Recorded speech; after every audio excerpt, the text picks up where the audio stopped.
शराब नहीं होगी बंद। शराब बंद होने के सवाल पर भड़क उठे मोदी के हनुमान चिराग पासवान।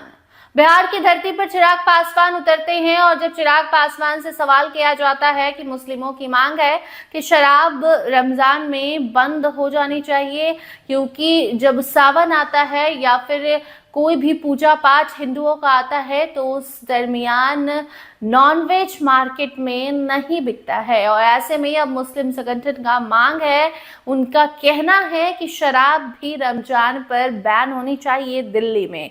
और ये सवाल सुनते ही चिराग पासवान कहते हैं कि क्या हिंदू मुस्लिम हम ये मानते हैं कि कोई भी खाने पीने की चीजों पर रोक टोक नहीं लगनी चाहिए और ऐसे में शराब बंद भी नहीं होनी चाहिए। देखिए, एक तरफ जहां बिहार में शराबबंदी को लेकर बहस छिड़ी हुई है, एक बार फिर से बिहार में शराबबंदी मुद्दा खूब बढ़ चढ़ कर जो नेता हैं वो उठा रहे हैं। शराब बंदी के कभी फायदे तो कभी नुकसान बता रहे हैं। वहीं दूसरी तरफ चिराग पासवान से दिल्ली में रमजान के मौके पर शराब बंद करने को लेकर जब सवाल किया गया तो चिराग ने मुस्लिमों को सुना दिया।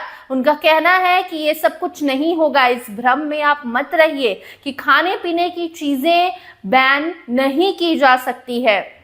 और ऐसे में चिराग पासवान ने जो अंदाज में जवाब दिया है वो सुनकर अब मुस्लिम संगठन नाराज भी हो सकते हैं। आप खुद सुनिए किस तरीके से जब रमजान के मौके पर दिल्ली में मुस्लिम संगठन मांग कर रहे हैं।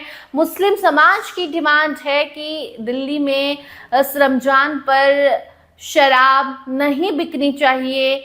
जिस तरीके से सावन में या फिर दशहरा में हिंदुओं के पर्व पर जिस तरीके से नॉनवेज पर रोक लगाई जाती है, वैसे ही मुस्लिमों के त्यौहार पर भी जब वो चाहे तब शराब पर रोक लगा दी जाए।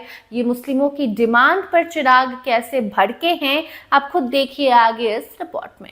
गुजारिश है कहाँ कब क्या मुस्लिम क्या संगठन ने दिल्ली में शराब बंदी की मांग की है रमजान के महीने में। दिल्ली में? हाँ, दिल्ली में, सिर्फ दिल्ली में? हाँ, सिर्फ दिल्ली में मुस्लिम संगठन ने बंद करने की मांग की है। कहा है कि सावन में हम लोग बंद करते हैं, बंद करवाया जाता है तो फिर रमजान में भी बंद होनी चाहिए। देखिए, मैंने हमेशा खाने पीने की चीज़ों में ये स्वतंत्रता व्यक्ति विशेष की रही है।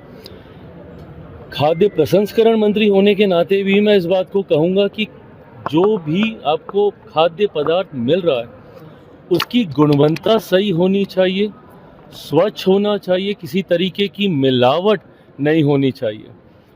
पर कब किस मौसम में क्या मिलेगा नहीं मिलेगा, मुझे लगता है ये व्यक्तिगत स्वतंत्रता का विषय है।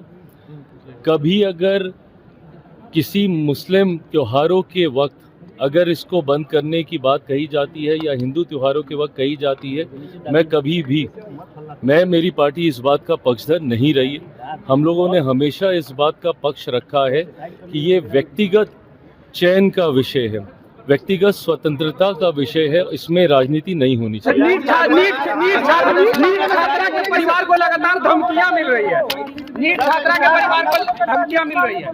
अगर ऐसा कुछ भी हो रहा है, सरकार सुनिश्चित करेगी कि उनके परिवार के साथ ऐसी कोई घटना ना घटे। तो सुना आपने किस तरीके से चिराग पासवान कह रहे हैं कि खाने पीने की चीजें लोग इसके लिए स्वतंत्र हैं, इस पर रोक टोक नहीं लगानी चाहिए। और अब एक तबका बिहार का ऐसा भी है जो कह रहा है कि एक तरफ चिराग कह रहे हैं कि खाने पीने की चीजों पर रोक नहीं लगानी चाहिए और दूसरी तरफ आप बिहार में शराबबंदी का समर्थन भी करते हैं। हालांकि बिहार की शराबबंदी पर चिराग ने ऐसा कोई बयान नहीं दिया है, लेकिन बिहार में जिस तरीके से शराबबंदी का मामला उठ रहा है इस पर भी चिराग को जवाब देना होगा, क्योंकि शराब से कई तबकों को नुकसान भी होता है तो कई तबकों को फायदा भी हो रहा है। और बाकी आए दिन जो बड़े बड़े नेता मंत्री हैं, एमएलसी हैं राजद के, वो ये बयान दे रहे हैं कि एनडीए वाली यानी कि सत्ता में बैठे जो लोग हैं उनके घर में तो दारू पार्टी चलती है, हम सबका नाम जानते हैं, ये दावा ठोक रहे हैं सुनील सिंह। और दूसरी तरफ बिहार में शराबबंदी का ढोंग रचा जा रहा है। बाकी आप इस मुद्दे पर क्या कुछ सोचते हैं कमेंट सेक्शन में जरूर बताइएगा। जिस तरीके से रमजान पर शराब बैन करने की डिमांड की गई है और जैसा जवाब चिराग ने दिया है, इसको आप किस तरीके से देखते हैं ये भी कमेंट में आप बता सकते हैं। फिलहाल इस खबर में इतना ही। देखते रहिए स्टार टीवी बिहार। धन्यवाद।